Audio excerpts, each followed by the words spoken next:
संभल में शिक्षिका पर एसिड अटैक का खुलासा। प्रेमिका के इशारे पर आरोपी गिरफ्तार।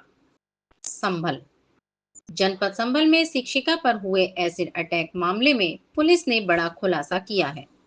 पुलिस ने आरोपी नीरज उर्फ नीशू को मुठभेड़ के दौरान दोनों पैरों में गोली लगने के बाद गिरफ्तार कर लिया।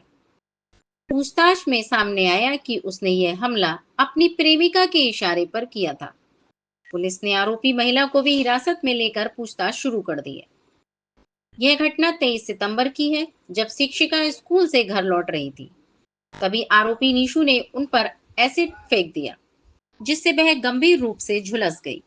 पीड़िता को प्राथमिक उपचार के बाद हायर सेंटर रेफर कर दिया गया। घटना के बाद पुलिस ने जांच शुरू की और आरोपी की तलाश में जुट गई। जांच में सामने आया कि आरोपी महिला पहले पीड़िता के होने वाले पति की पत्नी रह चुकी थी। घरेलू विवाद के चलते रिश्ता टूट गया था। जब उसका पूर्व पति शिक्षिका से विवाह करने वाला था, तो महिला ने बदला लेने की नीयत से साजिश रची और नीशू से हमला करवा दिया। नीशू और महिला की मुलाकात इंस्टाग्राम पर करीब 1 साल पहले हुई थी। आरोप है कि महिला ने शादी का झांसा देकर युवक को हमला करने के लिए उकसाया।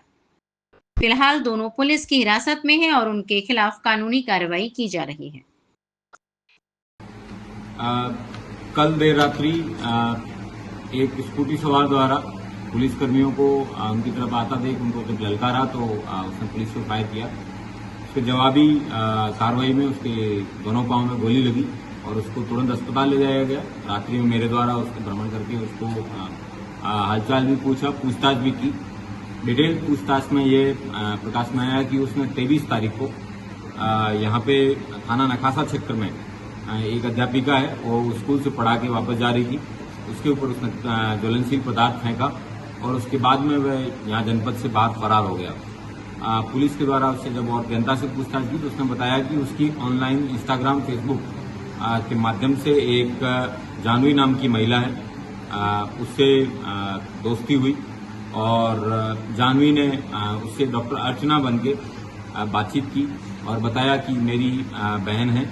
उसके साथ में एक उपेंद्र नाम का व्यक्ति है, उसकी शादी होने वाली थी लेकिन उसकी शादी नहीं हो पाई और उसके साथ काफ़ी कुछ गलत हुआ है। नीशू से ये जो जानवी है ये डॉक्टर अर्चना बन के बात करती थी। डॉक्टर अर्चना नाम की ऐसी कोई महिला नहीं है, ये जानवी ही उस व्यक्ति को पागल बना दी थी।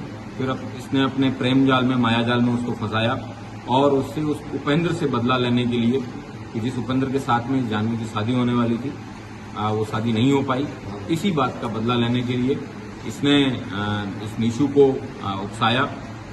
नीशू पूर्व में एक केमिस्ट के रूप में मदर डेयरी में काम करता था।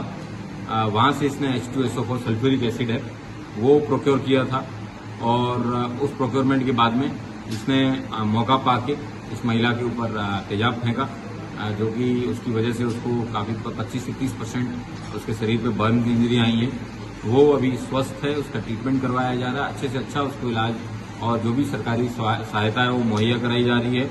नीशू को जब इस बात का पता चला कि ये अर्चना और जानवी दो महिलाएं नहीं हैं, ये एक ही महिला हैं और इसने अपने स्वार्थ के लिए, अपने बदले की भावना के लिए इसका इस्तेमाल किया है, इस बात को उसको काफ़ी रिग्रेट भी हुआ है। नीशू को भी गिरफ्तार करके जेल भेजा जा रहा है। उसके साथ साथ जो जानवी नाम की महिला है जो कि मोदी नगर की रहने वाली है, उसको भी पुलिस के द्वारा एज ए की कंस्पिरेटर, चीफ कंस्पिरेटर के रूप में उसको गिरफ्तार किया गया और उसको भी जेल भेजा जा रहा है। सर, नीशू और जानवी कितने दिनों से कांटेक्ट में थे एक दूसरे? नीशू और जानवी करीबन पिछले साल भर से आपस में कांटेक्ट में थे। ये इंस्टाग्राम के थ्रू कांटेक्ट में थे और इनकी जो पत्नी है ये अपने पति को जो जानवी नाम की महिला है ये अपने पति को नींद की गोलियां भी देके कई बार इस नीशू के साथ में भाग गई थी। ये 3 बच्चों की मां भी है, लेकिन उसके बावजूद उसने इस तरीके के इस कृत्य को अंजाम दिलवाया है।